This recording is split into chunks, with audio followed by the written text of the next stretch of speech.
Great Nicobar के खिलाफ चल रहा आंदोलन किसी स्वाभाविक जन आंदोलन जैसा नहीं दिखता है, बल्कि एक सुनियोजित अंतर्राष्ट्रीय नेटवर्क का हिस्सा प्रतीत होता है। यही विदेशी एनजीओ तंत्र, यही वैश्विक चिंता, वही फंडिंग नेटवर्क और वही भारत विरोधी नैरेटिव।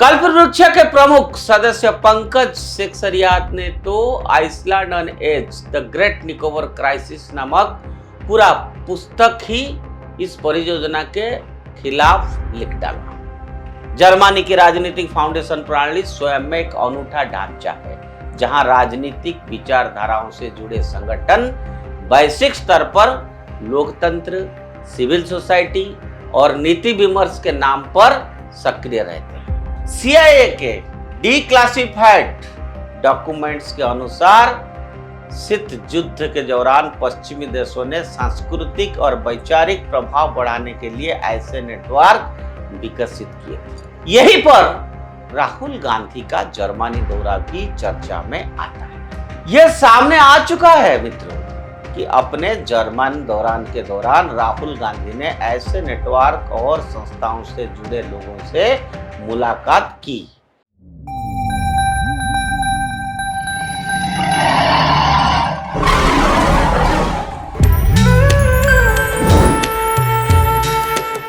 नमस्कार मित्रों, उदय इंडिया डिजिटल में आप सबका बहुत बहुत स्वागत है। मैं हूं दीपक कुमार रथ। आज इंडिया थिंग्स में मैं तीसरी बार निकोबार प्रोजेक्ट के बारे में बात करना चाहता हूं।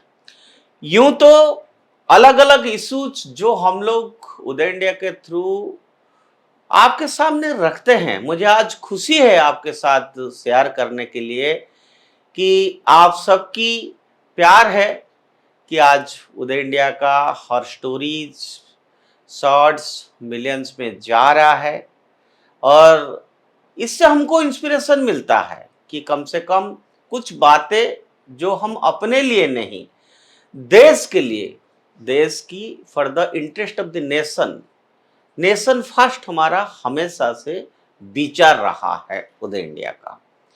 इसीलिए उसी को सामने रखे आज मैं तीसरी बार third you can say episode on Nicobar, Bharat के ग्रेट निकोबार प्रोजेक्ट को लेकर पहले मैंने पूरा चर्चा किया था, विस्तृत चर्चा किया था। ये परियोजना केवल एक इंफ्रास्ट्रक्चर प्रोजेक्ट नहीं है, बल्कि भारत के strategic, economic and maritime future से जुड़ा एक बेहद महत्वपूर्ण कदम है।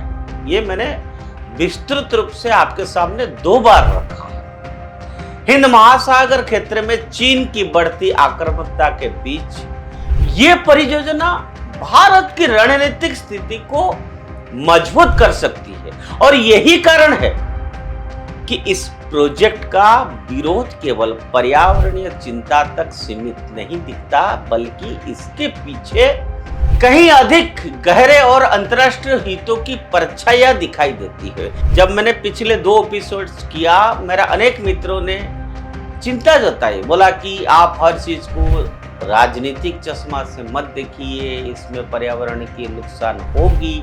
जब मैंने उनको कहा सिर्फ यही प्रोजेक्ट पर्यावरण के लिए चिंताजनक है या पिछले 2 डिकेड्स में अनेक हुआ था प्रोजेक्ट, उसके ऊपर आपने चुप रहे। Why are selective if you are concern for the environment protection, why you are selective for Nicobar project. अचानक कई पूर्णकालिक राजनीतिक चेहरे पर्यावरण कार्यकर्ता बन गए हैं और वही भाषा बोल रहे हैं जो वर्षों से भारत की विकास परियोजना को रोकने के लिए विदेशी नेटवर्क इस्तेमाल करते रहे हैं। जो मैंने कहा कि कई मित्र जो बात करते हैं, ग्रेट निकोबार के खिलाफ चल रहा आंदोलन किसी स्वाभाविक जन आंदोलन जैसा नहीं दिखता है, बल्कि एक सुनियोजित अंतर्राष्ट्रीय नेटवर्क का हिस्सा प्रतीत होता है। यही विदेशी एनजीओ तंत्र, यही वैश्विक चिंता, वही फंडिंग नेटवर्क और वही भारत विरोधी नैरेटिव। इसलिए मैंने कहा रातों रात पर्यावरणविद हो जाते हैं, एनवायरमेंटलिस्ट बन जाते हैं। इनको आइडेंटिफाई करना पड़ेगा। इनका चिंता पर्यावरण को बचाना नहीं है, इनका एजेंडा है विदेशों से पैसा लेके उनकी काम कर, ये उनकी काम कर रहे हैं। पर्यावरण बचाना इनकी चिंता नहीं है। और दिलचस्प बात यह है कि जर्मनी से जुड़े कुछ नेटवर्क और राहुल गांधी के जर्मनी दौरे के बीच भी कई समानताएं दिखाई देती है, जिससे इस पूरे मामले को और अधिक राजनीतिक बना दिया गया है। मित्रों, इसके लिए हमने सबसे पहले उन एनजीओ के नेटवर्क को समझना होगा जो निकोबार विरोध प्रदर्शन को हवा दे रहे हैं, और साथ ही Soros, NED, USAID, Ford ecosystem, इसके साथ उनके गहरे संबंध को भी हमको देखना पड़ेगा। जर्मनी की क्या भूमिका है और राहुल गांधी की जर्मनी यात्रा इससे किस तरह से जुड़ी है। इस विरोध अभियान में कुछ प्रमुख एनजीओ सक्रिय रहे हैं, जिनमें ब्रिटेन आधारित सर्वाइवल इंटरनेशनल, इससे ग्रेट निकोबार प्रोजेक्ट को यूएन में उठाया है, मुंबई का कंजर्वेशन एक्शन ट्रस्ट, पुणे का कल्पवृक्ष और कॉन्स्टिट्यूशनल कंडक्ट ग्रुप, ये सारे संगठन शामिल है। इनमें सबसे आक्रामक भूमिका कौन ले रहा है? सर्वाइवल इंटरनेशनल संस्था और कल्पवृक्ष भारत के पुराने पर्यावरण संगठनों में गिना जाता है, जिसके सह संस्थापक आशीष कोठारी है। आशीष कोठारी प्रसिद्ध राजनीतिक विश्लेषक रजनी कोठारी के पुत्र है, जिन्होंने फोर्ड फाउंडेशन की सहायता से CSDS की स्थापना की। आशीष कोठारी और कांग्रेस नेता जयराम रमेश के संबंध भी लंबे समय से चर्चा में रहे हैं। जयराम रमेश जब भारत के पर्यावरण मंत्री थे, तब नीति निर्माण में आशीष कोठारी और उनके नेटवर्क की सक्रिय भूमिका बताई जाती है।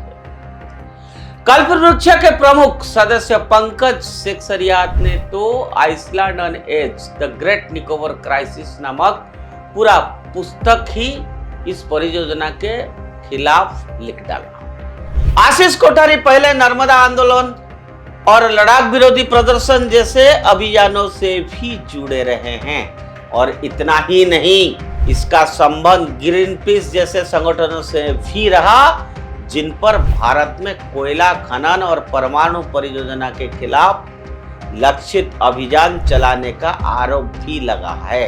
अब यदि कल्पवृक्ष के फंडिंग नेटवर्क को देखें तो तस्वीर जो है दिलचस्प हो जाती है मित्रों। उसकी अंतर्राष्ट्रीय सहयोगियों में जर्मनी की हेनरिच बोल फाउंडेशन HBS, मिस्र, स्वीडन समर्थित स्वेडबियो ये संस्था, स्विस एड, अमेरिका का ओकलैंड इंस्टीट्यूट और टाइड्स फाउंडेशन जैसे संस्था इस सब में शामिल है।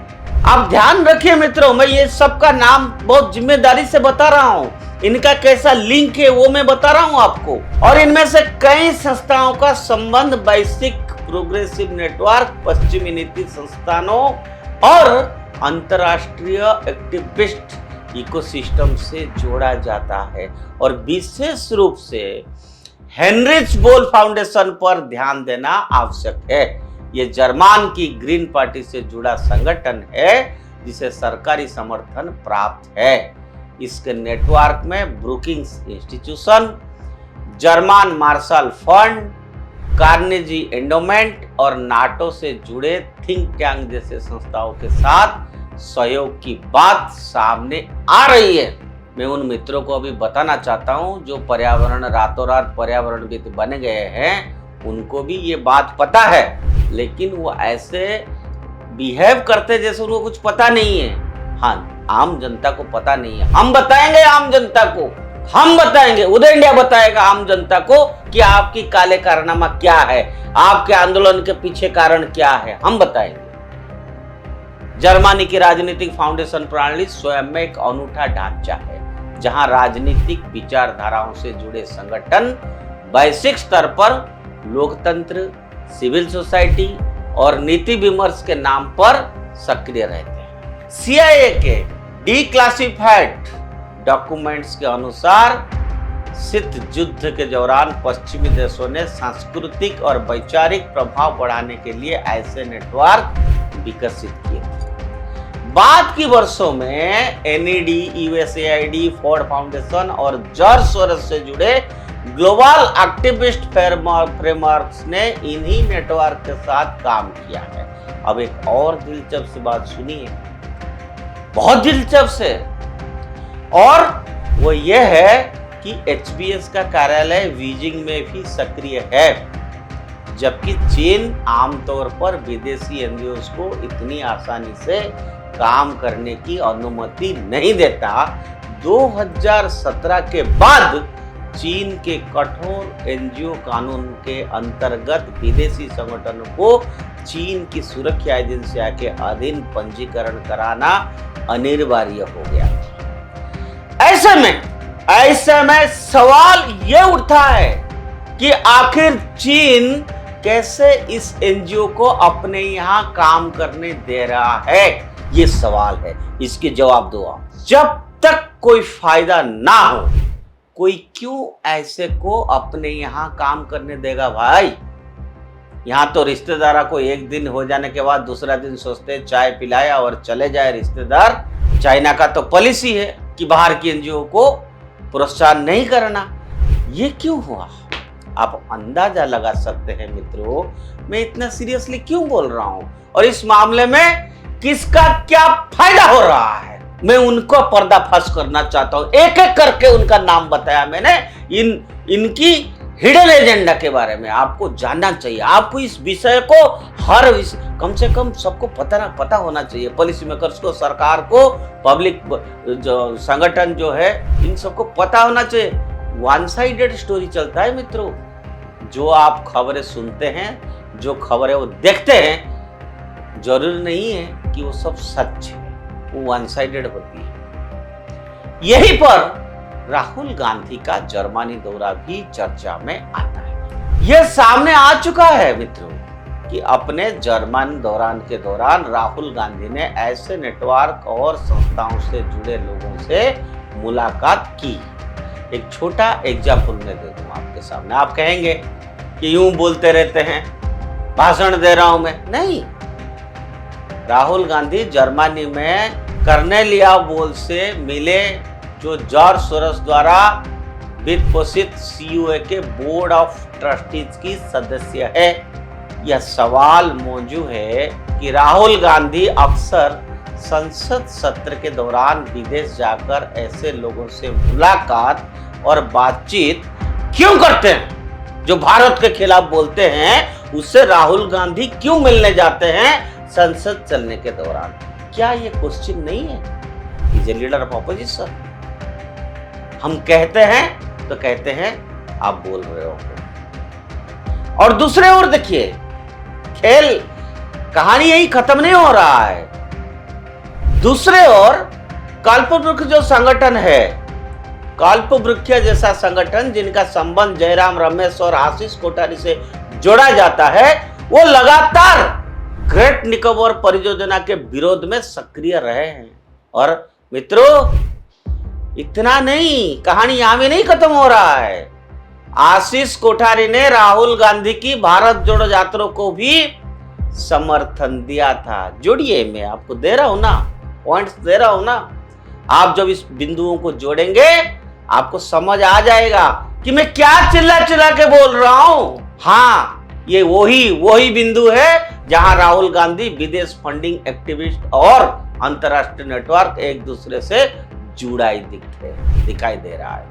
और हाल ही में सुप्रीम कोर्ट ने भी तथाकथित प्रोफेशनल एक्टिविस्ट पर तीखी टिप्पणी करते हुए कहा था कि देश में हर विकास परियोजनाओं को अदालतों में घसीट देना राष्ट्रीय प्रगति के लिए नुकसानदायक है। सलाम करता हूं मैं कोर्ट को। अदालत ने सवाल उठाया कि क्या कभी इन एक्टिविस्टों ने किसी परियोजना का स्वागत भी किया है कि आपका संगठन केवल बना है विरोध करने के लिए? कोई भी डेवलपमेंट प्रोजेक्ट है, आप इसको विरोध करो, नारा लगाओ, और उसके पीछे क्या एजेंडा है हम नहीं बोलना चाहते, आपको मालूम है। न्यायालय ने स्पष्ट कहा कि यदि बंदरगाहों का विस्तार तक नहीं होने दिया जाएगा तो देश आखिर आगे कैसे बढ़ेगा? सही कहा। और आज सबसे बड़ा प्रश्न यह भी है, क्या ये वास्तव में केवल पर्यावरण की चिंता करते हैं? ये वास्तव में करते हैं, या फिर भारत की सामरिक और आर्थिक प्रगति को रोकने का एक व्यापक खेल रच रहे हैं? मित्रों, मैं जब भी निकोबार के बोलता हूं, अलग अलग सोशल मीडिया में लोगों को बड़ा कष्ट होता है, उलट पलट कमेंट्स करते हैं और हमको कहते हैं तुम हर चीज को राजनीतिक चश्मा से देखते हो। भाई, जब आप अपना एजेंडा चलाएंगे, खेल करेंगे और उस खेल को जब का पर्दाफाश हम करेंगे तो आपको तकलीफ हो रहा है ना। अब राजनीति कौन कर रहा है? आप कर रहे हैं कि हम कर रहे हैं? किसके एजेंट हो आप? बताओ ना जनता को। सिर्फ एक संस्था बना के किसी के खिलाफ मोर्चा खड़ा कर देना और हर विकास परियोजना के खिलाफ विरोध करना, ये कौन सा संगठन का काम होता है? मित्रों, हमें समझना होगा कि विकास, राष्ट्र सुरक्षा और पर्यावरण तीनों के बीच संतुलन की आवश्यकता है, लेकिन राष्ट्र की सुरक्षा प्रथम। मैंने कहा ना शुरू से कि nation first. Uday India is the only media house जो हमें बार बार which is good for the nation, which is good for the society, and the persons, the agenda who are working against the interest of the nation, 100% we will expose them. No powerful force can stop us doing so. लेकिन यदि हर रणनीतिक परियोजना, विदेश network, there are lot of networks, राजनीतिक हितों और निरंतर कानूनी अवरोध के कारण रुकने लगे तो इसका सीधा असर भारत की भविष्य पर पड़ेगा। हमारा यंग जनरेशन को इसकी नतीजा भुगतना पड़ेगा। निर्णय देशवासियों को करना होगा कि इन घटनाओं को केवल संयोग मानने या इसके पीछे किसी बड़े नेटवर्कों की कार्यप्रणाली दिखती है। मित्रों, इतना गंभीर बात आज मैंने आपके सामने रखा। मैं आपसे अनुरोध करता हूं, कम से कम इस बातों को ज्यादातर लोग तक पहुंचाइए, चीजों को समझिए। वन साइडेड रिपोर्ट या कोई किधर कुछ छप जाता है, कोई कुछ एजेंडा के तहत कहीं जाके बोल देता है या कोई मीडिया में आ जाता है, उसको सच मत मानिए। जो हमने बोला उसका फैक्ट चेक करिए कि मैं सही बोला या गलत बोला। आज के लिए इतना। उदय इंडिया से जुड़े रहिए। भारत माता की जय।